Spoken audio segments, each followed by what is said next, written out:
యేసులా పని చేయుము, సాతాను శోధిస్తే ఎదురించుము. లోకాశలే కలిగించిన వాక్యానికే నీవు తలదించుము. తల్లిదండ్రులే వదిలేసిన మన తండ్రి పని మీదే ఉండాలని దేవుని ఆశ, నీవే కావాలని దేవుని ఆశ, తనకు పిల్లలు కావాలని ఆ తండ్రి పనిలోనే బ్రతుకంతా సాగాలని. సహోదరులారా, దైవ వాక్యం ఇంతవరకు మీరు చాలా జాగ్రత్తగా విన్నారు. దైవ మాటలో వినటం వల్ల విశ్వాసము కలుగును. హల్లెలూయా. ప్రియులారా, మన దేవుడు ఎటువంటి వాడంటే యేసు అన్న పదానికి రక్షకుడు. యేసయ్య చాలా ప్రేమ కలిగిన వాడు. ఎంత ప్రేమ కలిగిన వాడు అని మనం చూసుకుంటే అది ఎంత మందిని ఆయన ప్రేమించాడు అనేది ఒకసారి బైబిల్కి వెళ్తే యోహాను సువార్త 3వ అధ్యాయం 16వ వచనంలో దేవుడు లోకమును ఎంతగా ప్రేమించి తన కుమారుని ఈ లోకానికి పంపిను. హల్లెలూయా. అంటే దేవుడు ఎవరిని ప్రేమించిండంటే లోకాన్ని ప్రేమించిండు. లోకంలో ఉన్న మనుషులందరినీ ప్రేమించిండు. అంటే లోకంలో అందరినీ ప్రేమించిండు. ఆయన నమ్ముకున్న వారిని ప్రేమించిండు, నమ్మని వారిని ప్రేమించిండు. ఆయన దగ్గరకు వచ్చి వారిని ప్రేమించిండు, ఆయన దగ్గరికి రాని వారిని కూడా ప్రేమించిండు. ఆయన్ని దేశించే వారిని కూడా ప్రేమించిండు, ఆయన్ని విమర్శించే వారిని కూడా యేసయ్య ప్రేమించుడు. ఎందుకంటే ప్రేమి సహోదరా, మన యేసయ్య ఎంత ప్రేమ కలిగిన వాడంటే ఈ లోకంలో పిల్లరా సుమారుగా 800 కోట్ల మంది ప్రజలు ఉన్నారు ఈ భూమి మీద. ఎంత మందిలో ప్రేమిని సహోదరా, ప్రతి ఒక్కరిని ఆయన ప్రేమిస్తున్నాడు. ఆయన కులాన్ని చూడట్లేదు, మతాన్ని చూడట్లేదు, ప్రాంతాన్ని చూడట్లేదు, రంగును చూడట్లేదు, ఐటీని చూడట్లేదు, కలర్ చూడట్లేదు, ప్రాంతాలు భేదాలను అసలుకే చూడట్లేదు. ఆయన ప్రేమిస్తున్నాడు. ఆయన దగ్గరకు వచ్చి వారిని ఎంత మాత్రం ఆయన తోసివేసేవాడు కాదు. ఈరోజు ఆయన నమ్ముకుంటే మనకి మేలే జరిగింది, ఆయన వాక్యం వింటే మనకి మేలే జరిగింది, ఆయన సన్నిధిలో ప్రార్థన చేస్తే మనకి మేలే జరిగింది, ఆయన మాటలు మన కుటుంబంలో రిలీజ్ చేస్తే మనకి మేలే జరిగింది.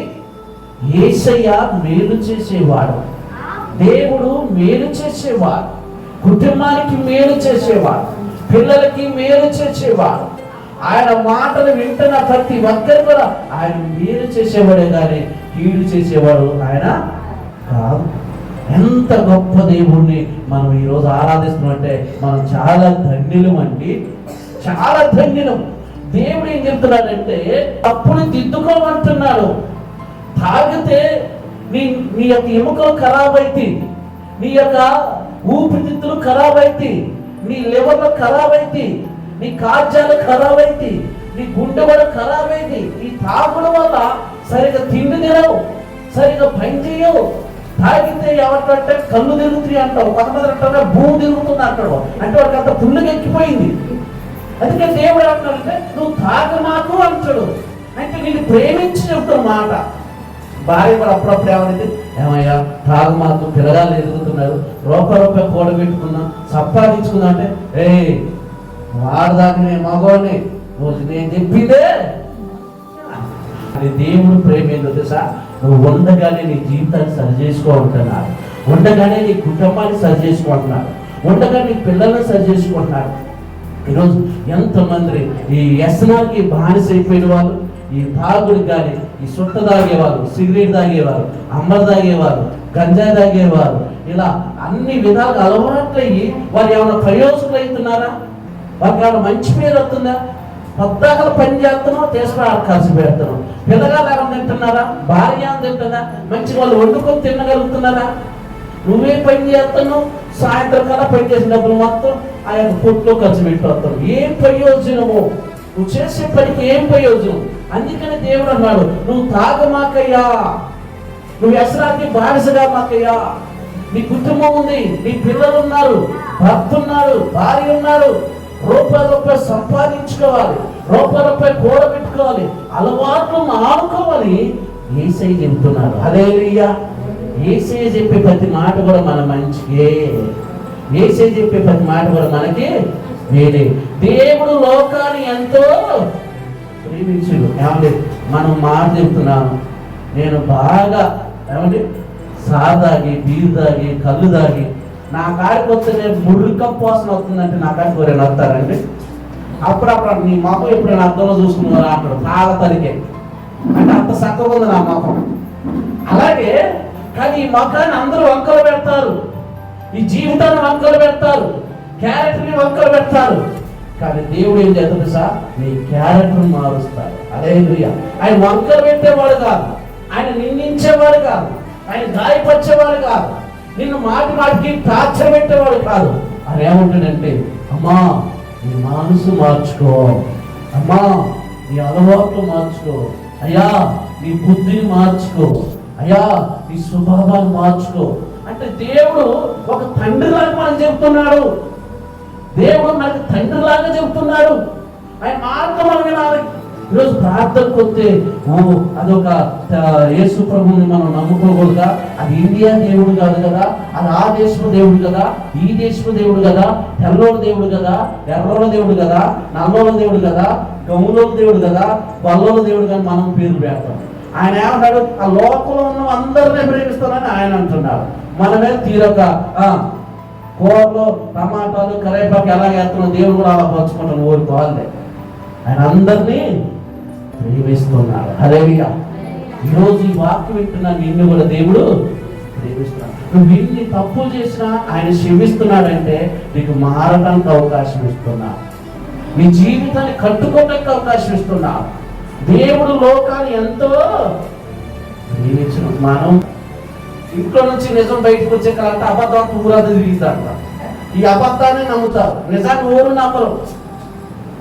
నిజం ఎవరు నమ్మరు. ఇంకో మాట పేరు మీరు బాధపడని చెప్తారు. మా ఊరు నిజం చెప్పినా నమ్మరు, ఆడోళ్ళు అబద్ధం చెప్పినా తొందర నమ్ముతారు. నిజమా కదా? మా ఊరు మాట్లాడుతున్నట్టు తడికి చెప్పినట్టు ఉంటారు. అదే మీరు మాట్లాడితే ద్వారే అది అబద్ధమే, కానీ కథ అంత స్ట్రాంగ్ చెప్తారు మీరు. ఈ మగోడు నిజం చెప్పే కూడా తత్రబత్త పడతాడు. ఈ తత్రబత్తలోనే ఊరు నమ్మరు. ఈ లేడీస్ అట్ట కాదు, స్ట్రాంగ్ ఉంటారు, అది అబద్ధం. ఆమె తెలుసు, ఈయన కూడా తెలుసు. పరివి బాగా చెప్తుంది. హల్లెలూయా. నా ప్రియమైన సహోదరులారా, దేవుడు మన మంచి కోసం చెప్తున్నాడు. హల్లెలూయా, హల్లెలూయా. ఎట్నేనంట చెప్తా ప్రియ, పక్కన చెప్పిన పరివిలాక కూర నిన్నట్టు పరివిను పక్కన ఉన్న మాతం అడిగిందంట, పోయి నీ పొరుగు వారిని ప్రేమించండి అందంట. పరివిని బాగా బైబిల్ జరిగిందిగా. పరివిని అందంట, ఈ పొరుగు వారి సొమ్ముని ఆశించకూడదు కదా అందంట. కూరే అనవచ్చు కదా, అమ్మ కూరే వంట అయిపోయా, పోయి నీ పొరుగు వారిని ప్రేమించండి. ఏమేమి ప్రేమించాలి చెప్పు. కోలెత్తని ప్రేమించినట్ట చెప్పండి. ఈరోజు ఏమిటి ఎట్లా ఉన్నారు మనం తెలియటట్లు? అవును కదా. ఆమె నీ పొరుగుని ప్రేమించు ఆమంటుంది, ఆమె అంటున్నా నీ పొరుగు సొమ్ము దేని నువ్వు సరిపోయా. అవునా కదా. ఈరోజు ప్రేమ సహోదరా, అసలు దేవుడు ప్రేమను పొందుకున్న మనం ఆ ప్రేమను ఇతరులకు పంచుతున్నామా? మనం దేవుడు ప్రేమను పొందుకున్న మనం ఆ ప్రేమను ఇతరులకు మనం చూపిస్తున్నాం. ఏమండి మన ప్రేమ యేసయ్య ఎంత ప్రేమ కలిగిన వాడంటే తెలుసా ప్రియులారా, తాను మొఖం మీద మూసిన వారిని కూడా క్షమించాడు. మరి మనం ఒక్క మాట అంటే 100 మాటలు వస్తాయి మనకి. మన ఇంగ్లీష్ ఆ మాటలు, తెలుగు కూడా కాదు. నిజంగా మనం ప్రార్థనకి వెళుతున్నాం. మన చుట్టూ అందరూ మనం చూస్తుంటారు, అందరూ మనం గమనిస్తారు. మనము దేవుడు నామాన్ని మైపరచువారుగా ఉండాలి. దేవుడు నామాన్ని మనం గణపరచువారుగా ఉండాలి. దేవుడు చేసిన త్యాగాన్ని, దేవుడు చేసిన యొక్క ప్రయాసాన్ని, దేవుడు చేసిన యొక్క కష్టాన్ని, దేవుడు ప్రాణం పెట్టిన సెలవులో అది మనం గుర్తు పెట్టుకోవాలి పిల్లరా. హల్లెలూయా, హల్లెలూయా. కానీ ప్రేమి సోదరా, దేవుడు లోకాన్ని ప్రేమించేది తెలుసా? ఒక్క కుమారుని లోకానికి పంపిడు ప్రియులారా. పత్రిక 12వ అధ్యాయం 14వ వచనములో అందరితో సమాధానము ఏంటంటే గట్టి చదవండి. అందరితో సమాధానము పరిశుద్ధి కలిగి ఉన్నట్టుకు. ఇది ఎవరు చెప్తున్నాడు? ప్రార్థనకు వచ్చే వాళ్ళతో చెప్తున్నాడు. చక్కగా పాటలు పడే వాళ్ళకి చెప్తున్నాడు. చక్కగా ప్రార్థన చేసే వాళ్ళకి చెప్తున్నాడు. చక్కగా రమ్ము కొట్టే వాళ్ళకి చెప్తున్నాడు. ఈ వాక్కు వింటున్నా నీకు నాకు చెప్తున్నాడు. సమాధానం పడినట్టు ముందు ఇంట్లో భర్తతో సమాధానం పడుతున్నా, ముందు భార్యతో సమాధానం పడుతున్నా, బిడ్డతో సమాధానం పడుతున్నా, కొడుకుతో సమాధానం పడుతున్నా, ఇంట్లోతోనే నీకు సమాధానం ఉండదా? ఇద్దరు అక్కజల్ని అక్కడ పెట్టండి. ఆవు మంచి చీర కట్టుకుంటే ఏమొచ్చిందా? పొరపాటును వాడు. అన్నదమ్ములు అక్కడ ఇద్దరు పెట్టండి, ఓరుతారు, పొరపాటును వాడు. ఆయనకి మరింత కోరేసింది, నాకు తక్కువ వేసిందని ఈ కోరకాల తలకాలు పడుకుంటున్నారు ఎంతమంది అన్నదమ్ములు. అవునా కాదు? చూడండి, ఇప్పుడేమైనా సహోదరా, ఇక్కడ ఈ వాక్యం ఏం చెప్పబడుతుంది? మరొకసారి చదవండి. అందరితో సమాధానం పడాలి. మనం అందరితో సమాధానం మనం పడాలి. మన శత్రువు కూడా మనం ప్రేమించేటట్టు ఉండాలి. మన శత్రువు కోసం ప్రార్థించేటట్టు ఉండాలి. మన శత్రువులు మారాలని ప్రార్థన చేయాలి. కానీ వాడు నాకు అట్ట చేసిందా, వాటిని నాశనం కావాలి, వాడు ఎట్నే కావాలి, ఇది ఎట్నే కావాలంటారు. ఇది నీ ప్రార్థన ఫలించిందా? ఒకసారి మనం బైబిల్ ఏం చెప్తుంది? మనం ఏం చేస్తున్నాం? అందరితో సమాధాన పడండి. ప్రార్థనకు వచ్చే వార్తలు కాదు, ప్రార్థనకు రాని వారితో కూడా మనం జాగ్రత్తగా ఉండాలి. ప్రార్థనకు వచ్చే వారితో కూడా జాగ్రత్తగా ఉండాలి. అందరితో మనం కలిసిపోవాలి. అందరితో మనం మంచిగా ఉండాలి. ప్రియులారా, కులాలు వేరైనా, మతాలు వేరైనా, ప్రాంతాలు వేరైనా కానీ మన మనసు, మన జీవితం చాలా విలువైంది. కాబట్టి అందరితో సమాధానం మనం పడాలి. ఎప్పుడైనా భర్తతో సమాధానంగా ఉన్నారా? ఎప్పుడైనా భార్యతో సమాధానంగా ఉన్నారా? నా పెత్తం అంటే నా పెత్తం అనేది తెచ్చేది పోవట్లేదు, సంపాదించేది ఏది పెత్తాలు మాత్రం కావాలంటాడు. హల్లెలూయా, హల్లెలూయా. ఇంకోటి ఏంటంటే అక్కడ ఇంకోటి ఏం చెప్పబడుతుంది? ఏం కావాలి మనకి? ఒకటే సమాధానం పడాలి, రెండోది ఏం కావాలి? పరిశుద్ధత కావాలి. పరిశుద్ధత మనం చాలా కాపాడుకోవాలి. ఎక్కడున్నా కానీ పరిశుద్ధత కాపాడుకోవాలి. ఏ పని చేస్తున్నా పరిశుద్ధంగా ఉండాలి. పరిశుద్ధంగా ఉండాలంటే మీకు ఒక అర్థం ఏంటో చెప్తాను. మన హృదయం కూడా అలా ఉండాలి. ఎవరి మీద చెడుగా ఆలోచన చేయదు. ఎవరికి కూడా మనం చెడు చేయాలనే ఆలోచన చేయదు. మనం క్రైస్తవులు కాబట్టి, మనం దేవుడు బిడ్డలం కాబట్టి, మన దేవుడు చూపిన ప్రేమ మనం ఇతరులకి చూపించాలి. మన దేశించవచ్చు, మనం నిందించవచ్చు, మనం గాయపరచవచ్చు, కానీ మనం మాత్రం తగ్గించుకొని ప్రార్థన చేస్తే బైబిల్ ఏం చేస్తుంది తెలుసా? పగ తీర్చుకుంటా నా వంతు అంటుంది. అదే నువ్వేం తీర్చు పగ? ఒక నీళ్ళు తాగి వచ్చిన మా కన్ను ఒక గబాగబు వాయిపోతాం. ఇక అంతే ఏం లేదా?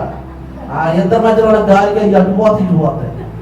ఏముండదు. పక్కన ఆమె నేను ఇటు తెచ్చింది అక్క, నేను ఇటు తెచ్చి పిల్లలు మరి ఏమి ఎగేసింది, ఏం ఎగేసి కాదు మళ్ళీ ఏం చేస్తాం? మళ్ళీ బిస్కెట్ సోడా దాకా మళ్ళీ మొదలు పెట్టడం. ఈ తగులు తప్ప ఏం లేదు. ఒకళ్ళ తెచ్చిన వల్ల 10 ఏళ్ళు వస్తున్నాయంటే ఏమైనా వచ్చాయా? ఏం లేదు. ఆవేశం తప్ప, ఉమ్మసం తప్ప, నీరసం తప్ప ఏమి రావు. ఏమైనా వస్తాయండి? ఏమి రావు. అందుకని ప్రేమ సోదరా, మనము ఎలా ఉండాలంటే పరిశుద్ధతగా కాపాడుకోవాలి. మన మాట, మన నడక, మన చూపు, మన బిహేవి పరిశుద్ధంగా. సువార్త 8:5 5వ అధ్యాయం 8వ వచనం. ఎవరంటండి? హృదయ శుద్ధి గల వారు ధన్యులు. మనం దేవుని చూడాలంటే మనకేం కావాలి? హృదయ శుద్ధి గల. మనం ఏమన్నా సమాధానం పడుతున్నాం, సమాధానం పెద్దగా చేస్తున్నాం. ఎవరైనా భర్త బాగా గొడవ పెట్టుకుంటే ఏం వేగిస్తే ఆయన పోయి ఆయన వేస్తాం. అదే ఆయన ఒకటైద్దా పెద్దదైద్దా? చెప్పండి. పెద్దదైంది. మరి ఏమైనా ఊపు ఉండదా? వీళ్ళిద్దరు మంచిగా ఉన్నప్పుడు ఏమైనా విషయాలన్నీ ఆమె చెప్పింది. ఆ ఊపునిదా? ఇద్దరు గొడవ వచ్చినప్పుడు ఏం మొత్తం కక్కింది. కక్కిందా ఏం కడుపు ఒప్పరమే. అవునా? నీకు కష్టమైనా భార్యతో భార్య చెప్పుకోవాలి, బాధ అయినా భర్తతో చెప్పుకోవాలి. అది బంధం. ఇంట్లో నిలిచిపెట్టి బయట చెప్తే ఏమైంది చెప్పండి? మట్టికి పోయినా ఇంట్లో పోవాలంట. మట్టికి మరి ఇంట్లో విషయాల్లో ఎంత జాగ్రత్తగా ఉండాలి, పిల్లల విషయంలో ఎంత జాగ్రత్తగా ఉండాలి, జీవితంలో ఎంత జాగ్రత్తగా ఉండాలి, ప్రయాణంలో ఎంత జాగ్రత్తగా ఉండాలి, ఆలోచనలో ఎంత జాగ్రత్తగా ఉండాలి, నడకలో ఎంత జాగ్రత్తగా ఉండాలి, మన మాటలో ఎంత జాగ్రత్తగా ఉండాలి. సమాధానపరచువారు ధన్యులు, వారు దేవుణ్ణి చూసిదిరా కుమారురా. చూడండి గట్టిగా ఒకసారి బైబిల్ చూడండి. ఇప్పుడు దేవుడు కుమారుడు అంటే దేవుడికి ఎటువంటి స్వభావం ఉంది?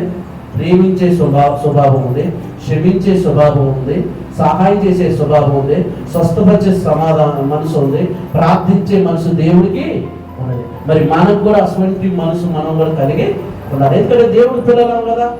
మనం కూడా తగ్గించుకొని మనం సమాజం ఎలా ఉండాలంటే సమాధాన పడుటకు, పరిశుద్ధంగా ఉండటకు ప్రయాస పడండి అంటున్నాడు. ఈ మధ్య సోదరు అన్నాడు, సమాధానపరచువారు ధన్యులు, వారు దేవుని కుమారుడు. ఈ బిడ్డ మనకు కావాలి. దేవుడు ఈరోజు ఈ వాక్యం ద్వారా మనకేం చెప్తున్నారంటే, మనం చూసి ఎదుటివారు మారాలి, మనం చూసి తిట్టుకునేటట్టు ఉండొద్దు, మనం చూసుకుని దారి పక్కన దొరికిపోయేటట్టు ఉండొద్దు. నువ్వు ఎక్కడ కనపడ్డా చేతులెత్తి వందనాలు అయ్యగారు, వందనాలు అమ్మ, వందనాలు సిస్టర్, వందనాలు బ్రదర్స్ అని చెప్పుకునే విధంగా ఉండాలంటే నీ క్యారెక్టర్ పర్ఫెక్ట్గా ఉండాలి, నీ బిహేవియర్ పర్ఫెక్ట్గా ఉండాలి. పిల్లల ఈరోజు దేవుడు నీతో నాతో మాట్లాడుతున్నారు. మనం బతికేది ఎన్ని సంవత్సరాలు తెలియదు, బతికేది ఎన్ని సంవత్సరాలు బతుకుతాం అనేది గ్యారెంటీ కూడా లేదు. కాబట్టి ఉన్న 4 రోజులైనా అందరితో సమాధానం కూడా. ఇదిగో మన దేవుడు మన తోటి వారు అందరినీ ప్రేమించందా. ప్రార్థనకు వచ్చి ప్రేమించడం కాదు, ప్రార్థనకు రాని కూడా మనం ప్రేమించాలి. దేవుడు అంటే తెలియని వాళ్ళు కూడా ప్రేమిస్తేనే కదా వాళ్ళు దేవుడి దగ్గరకు వచ్చేది, ప్రేమిస్తేనే కదా వాళ్ళు దేవుడిని నమ్ముకునేది. వాళ్ళని దూరం పెట్టే నీకు ఏమైనా లాభం ఏమైనా? ఒకసారి ఆలోచించి మన జీవితంలో ప్రేమించవలా చాలా దేవుడు ఆశీర్వాదాన్ని మనం కోల్పోతున్నాం. ఎందుకంటే దేవుడు మాటలు వినకపోవటం వల్ల, దేవుడు వాక్యాన్ని మనం వినకపోవటం వల్ల, దేవుడు వాక్యాన్ని మనం అనుసరించకపోవటం వల్ల ఈరోజు విన్న ఈ మాటల ప్రకారంగా మన జీవితంలో, మన కుటుంబంలో, మన సంఘంలో భద్రపరచుకొని ఈ మాటలని వాక్యానుసారి మనం జీవితం ప్రార్థన చేసుకుందాం.